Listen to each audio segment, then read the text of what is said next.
in my opinion, withholding scientific data constitutes fraud. This is scientific fraud, in my opinion.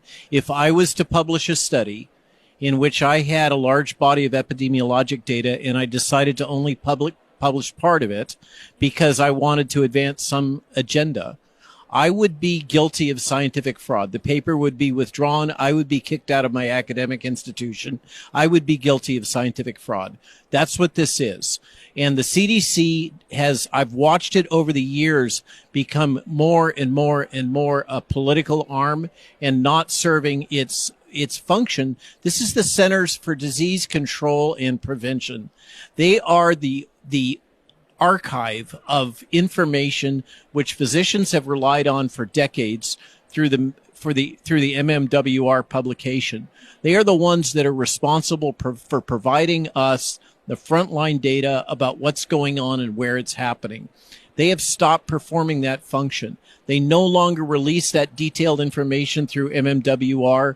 They have become purely a political organization and an arm of the executive branch. And what they have done is, in my opinion, obscene. And it is part of what's underlied the attacks that Peter and I have sustained from the press. If you think about it, the underlying thesis is, well, the CDC didn't say that, so therefore you're spreading medical misinformation. But now we learn who's really been spreading medical misinformation is the CDC. I think we're all owed an apology. I think that this data that they have been withholding, it's not just the 18 to 49-year-old triple boost efficacy data. It is a ton of information. They've been intentionally withholding it. That's why we've been attacked. It is unjust. We are the ones, it turns out we are completely vindicated. We have been speaking truth, and it's a truth that's been hidden from the American public. And more important, it's been hidden from other physicians, and it's been hidden from public health authorities. That article was powerful if you look through it. The New York Times tried to hide it, and they dropped it on President's Day, and they wrote it in ways that tries to obscure what's really going on. But what's going on here is criminal, in my opinion. Yes, I wanted to ask, you just mentioned that would be severe consequences if a scientist performed something like that. Will there be consequences for the federal government? So I've spoken repeatedly for those people that are within the government. We call them govies for slang. The folks working at the CDC that gave these interviews to the New York Times but wouldn't share their names. I think they are now at a point of choosing. There are going to be legal consequences, and I believe they have a choice. These government employees that have been participating in hiding this data, they can either be defendants or they can be witnesses. It is time for them to step up and speak out.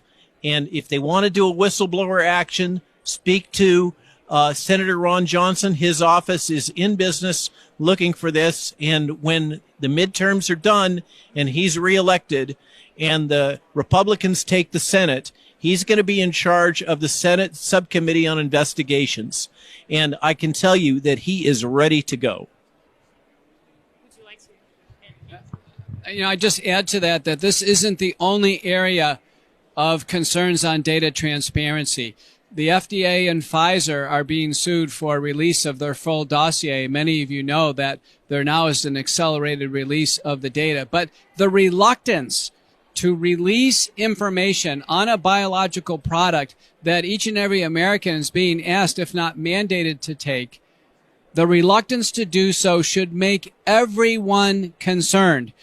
The other area of data transparency we're extremely concerned about is the Department of Defense epidemiological database information that was released on the January 24th Senate panel, a second opinion chaired by Senator Ron Johnson. And their lead attorney, Tom Wren's co-counsel, Lee Dundas, presented the data. And the whistleblowers, in fact, did disclose their names, lead whistleblower being Flight Surgeon Theresa Long. And it's clear there is a many-fold increase across many disease categories among our servicemen year over year. The only thing that's changed is the administration of the vaccines in large numbers. So data transparency at this point in time will be an area that I believe Dr. Malone is correct, will be intensively investigated. And for those who are close to the data, I think they do have a choice coming up, and it's going to be a matter of them making the right choice and where they want to end up on what side of history.